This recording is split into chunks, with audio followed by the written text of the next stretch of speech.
नाज़रीन, अफ़गान रजीम इस वक्त पूरे ख़ित्ते के लिए ख़तरा बन चुकी है। जिस तरह से ताजिकिस्तान में एक अफसोसनाक वाक़या पेश आया, चीनी बशिंदों को हलाक किया गया और फिर अमरीका के अंदर जो सिक्योरिटी एहलकारों को निशाना बनाया गया, इसके बाद अब अमरीका के साथ और चीन के साथ ताल्लुकात अफ़गानिस्तान के मज़ीद ख़राब होंगे। और ऐसे में अफ़गानिस्तान ये सब अब आगे जाके अफोर्ड कर सकता है या नहीं, क्योंकि यकीनी तौर पर चीन जो है इस पर काफ़ी स्ट्रॉन्ग रिएक्ट कर सकता है आने वाले टाइम में। इस हवाले से DGISPR ने आज एक स्टेटमेंट दी है। पहले वो प्रोग्राम में शामिल करते हैं, फिर अपने मेहमानों से उनकी राय जानेंगे।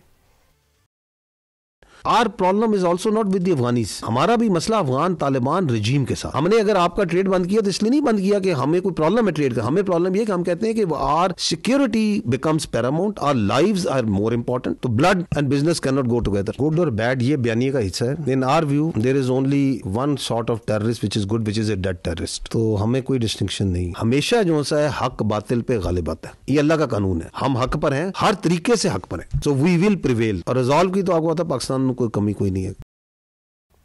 इसी मामले पर बात करेंगे। ब्रिगेडियर रिटायर्ड वकार खान दिफाई तज्जियाकार हमारे साथ मौजूद हैं। बहुत शुक्रिया आपके वकार खान साहब। क्या समझते हैं DGISPR की आज की स्टेटमेंट के बारे में, आपकी क्या राय है? अब आगे अफगानिस्तान को टफ टाइम मिल सकता है पाकिस्तान की तरफ से? जी, वो मकूला मशहूर है कि गीदड़ की जब मौत आती है तो वो शहर की तरफ भागता है। तो आई थिंक तालिबान रजीम का कुछ इस तरह का हिसाब है कि probably they are trying to accelerate their and.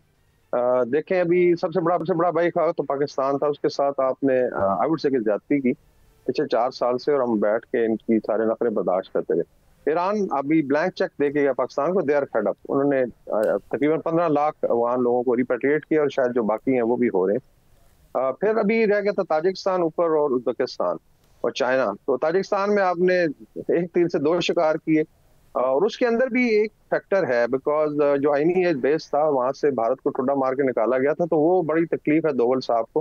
तो मोस्ट प्रॉब्ली मेरी असेसमेंट है, या तुर्की में भी एक असेसमेंट हो रही थी कि most probably research national wing ने कराया बिकॉज ड्रोन टेक्नोलॉजी ये लोग भी दे रहे हैं, और वो उसमें चाइनीज इंजीनियर्स भी हो गए, उसमें मारे गए, और ताजिकिस्तान पे डेफिनेटली वायलेशन हुई है। तो ये हालात है कि आप जो है इस वक्त terrorism as a tool of politics हमेशा कहते हैं।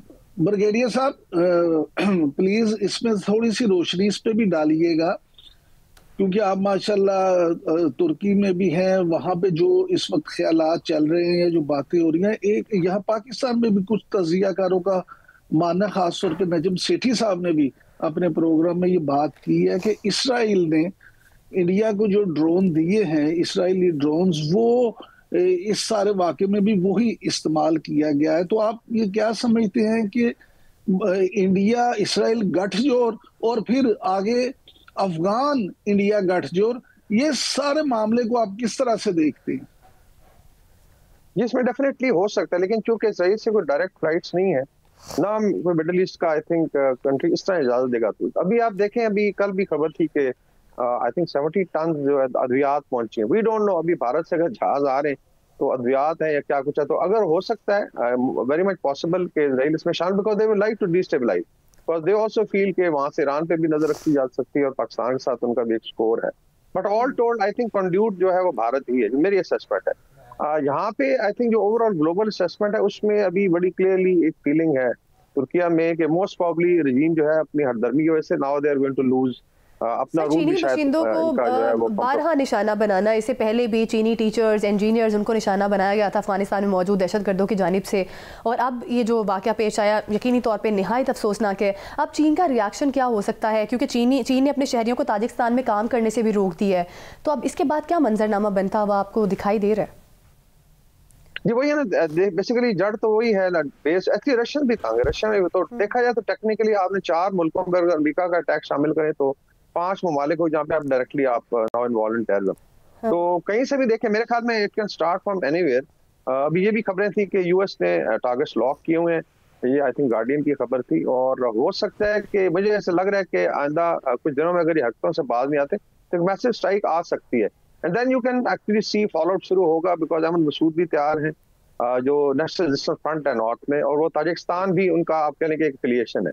इस तरह अब्दुल रशीद दोस्तम यहाँ से हो सकता है ये चले जाएं, बिकॉज तुर्की आना जाना है उनका। तो ये भी आई थिंक जो मज़ामती ग्रुप्स हैं वो फाल हो सकता है। बाकी तालिबान के अंदर बहुत बड़ा फैक्शनिज्म होगा। मेरे ख्याल में 1-2 अच्छी स्ट्राइक्स होगी तो उसके बाद शायद इनका अपना सर्वाइव करना मुश्किल होगा। भारत खुद एक डेड हॉर्स है, डेड हॉर्स पे बैट लगा रहा है तालिबान रजीम पे। बाकी पाकिस्तान ने तो लास्ट तक एफर्ट भी की, इसमें तुर्किया का बहुत बड़ा रोल है। दे जेन्युइनली थॉट, और ये हिस्टोरिक है, ये सरदार दाऊद के टाइम से इनका एक रिलेशनशिप रहा है तुर्की का, और अच्छा खासा इन्फ्लुएंस है इन कंस्ट्रक्शन और अपब्रिंगिंग ऑफ स्टूडेंट्स, यहाँ पे काफी अफगान स्टूडेंट हमारे साथ। बट बाय एंड लार्ज यही फीलिंग है कि ये इंतहाई हट धर्म जाहिल और एरोगेंट लेट्स रजीम है, नॉट द अफगान पीपल, और ये अभी इसका मेरे ख्याल में जाना ठहर गया। बाकी पाकिस्तान जो मैज दे रहा है, I think terms of trade जो बंद किया है, इसका बहुत ज्यादा लॉस है, मतलब बिल्कुल चीखें निकल गई हैं तालिबान रजीम की। कभी इंडिया भाग रहे हैं, कभी एयर ब्रिज की बात करें, एयर ब्रिज कहाँ से बनेगा, ना चाइना इजाजत देगा ना पाकिस्तान, तो आप ले जाएं फिर वाया गल्फ अगर ले जाना चाहते हैं। लेकिन ब्रिगेडियर साहब, दो चीजें यहाँ पे जरूर जानना चाहूंगा। एक तो यही कि DGISPR ने भी ये कहा कि हमें जी मसला अफगानियों से नहीं है, हमारा मसला तो अफगान रजीम से है। दूसरा, ख्वाजा आसिफ साहब जो वफाकी वजीर दिफा हैं, उन्होंने भी ये बयान दिया है कि हमने अफगानियों को समझने में, यानी अफगान रजीम को समझने में गलती की है। तो इस सारे मामले को आप किस नजर से देखते हैं सर? आई थिंक पहले असेसमेंट रही है, हमेशा जो पाकिस्तान बात करता था स्ट्रेटेजिक डेप्थ की, कि ठीक है एक फ्रेंडली रजीम हो, और उसमें आई थिंक बाद में काफी सोए हुए तालिबान जो है, देखिए जब आए हैं आज से 4 साल पहले, तो सबसे पहले इन्वेस्टमेंट कॉन्फ्रेंस पाकिस्तान ने कराई, बड़ा जेन्युइनली वेलकम किया गया, और मोस्ट प्रोबेबली बड़ा पुश किया गया कि आप इनको सफारती रिकग्निशन मिल जाए। लेकिन लेटर ऑन वी रियलाइजेशन, अभी मेरे ख्याल 500 टाइम्स जो है 500% इंक्रीज हुआ टेररिज्म इन लास्ट 4 ईयर। तो साफ जाहिर है यहाँ जो हमारे पास वानी दोस्त हैं, स्टूडेंट्स हैं कुछ, वो ये कहते हैं जी कि बेसिकली 2 चीजें, शायद मैं पहले एक तो जहलियत, ऑनेस्टी, कहते हैं कि ये आप जब आए थे तो हम कह रहे थे कि यार ये पाकिस्तान को भी काटेगा इनकी रजीम जो है, और दूसरा जो एरोगेंस बहुत आ गई है, ये जो एक फॉल्स नैरेटिव है जी कि सुपर पावर्स को कहते हैं हमें पता है जी पाकिस्तान की मदद से सहारा हुआ, चाहे रशियन से चाहे पाकिस्तानी। तो मेरे ख्याल में जो DGISPR ने बात की कि फोन और तिजारत नहीं कर सकती, और बॉर्डर पे भी इंशाल्लाह मैंने बलूचिस्तान में काफी बेहतरी आई है। KP में एक इशू है, पॉलिटिकल ओनरशिप की काफी कमी है, कभी ये भारत पे जाके शर्म आनी चाहिए। ब्रिगेडियर साहब, इस पे मैं अगला सवाल आपसे करना चाहता हूँ कि DGISPR ने ये भी कहा है कि जी ये जो मामला है कि अगर अफगानिस्तान से ये चीजें हो रही हैं, दहशतगर्द आ रहे हैं, टीमें तश्कील पा रही हैं, लेकिन यहाँ पे लाखों की तादाद में कस्टम नॉन कस्टम पेड गाड़ियां हैं, ये चीजें हैं, तो यहाँ पे अमनो अमान की जिम्मेदारी किसकी है? तो ये भी असल सवाल तो जो है उनका जो सूबाई हुकूमत है KP की, उसी की तरफ है। जी बिल्कुल, जो गवर्नेंस के इश्यूज हैं, देखें एक्चुअली जो स्पेशली KP और अफगानिस्तान में बॉर्डर में, तो हमेशा कहता हूँ कि बेसिकली जो है ना, इस तरह था ना हमारा चाइना पाकिस्तान इकोनॉमिक कॉरिडोर, तो बेसिकली ये एक पाकिस्तान अफगानिस्तान क्रिमिनल कॉरिडोर बना हुआ था, और इसमें नारकोटिक्स है, स्मगलिंग, और बड़ी दुनिया ने बड़ा पैसा बनाया है, स्पेशली जो बॉर्डरिंग रीजन में लोग रहते हैं। तिजारत के बंद होने में सबसे ज्यादा तकलीफ उन्हीं को है। नॉन कस्टम पेड गाड़ियां तो सिर्फ एक चीज के अंदर, फिर वेपन स्मगलिंग है, नारकोटिक्स है, डॉलर्स बहुत ज्यादा फ्लो करता है। तो ये डेफिनेटली जिम्मेदारी जो है अल्टीमेटली पहले तो साहब जो बॉर्डर पे डिप्लॉयड है, उसके बाद प्रोविंशियल गवर्नमेंट की इंश्योर करना है आपने, तो उसमें स्टेक्स आर वेरी हाई, क्योंकि इलीगल स्पेक्टर से लोग बिलियनियर्स हो गए, और दे वुड नॉट लाइक, और दैट्स व्हाई जो स्पेस मिलती है जब बाहर से तश्कीलें आती हैं तो कौन पनाह देता है। यहाँ तक ये भी कुछ खबरें, कुछ पॉलिटिकल फिगर्स हैं जो बाकायदा अपने आप कह लें इनके जो पैलेस में किले बनाए वहां पे इन्होंने पनाह दी, और वहीं से उठ के लोगों ने, आपने देखा कोई दर्जी था जैकेट सी के पूरा डिलीवर कर रहा था इस्लामाबाद में। तो ये I think it has to stop. Main thing is कि पॉलिटिकल ओनरशिप हो। गंडापुर साहब को फिर कुछ समझ आ गई थी, लेकिन आई थिंक अफरीदी साहब अभी तक आई डोंट नो किस चक्कर में है कि they should focus on improving, because अगर पुलिस वाला शहीद होता है या बच्चे शहीद होते हैं तो हमारे अपने भाई हैं, चाहे वो पेशावर के हैं या लाहौर के हैं, इस्लामाबाद के हैं, तो they should focus on that. बाकी सियासत अपनी जगह चलती रही।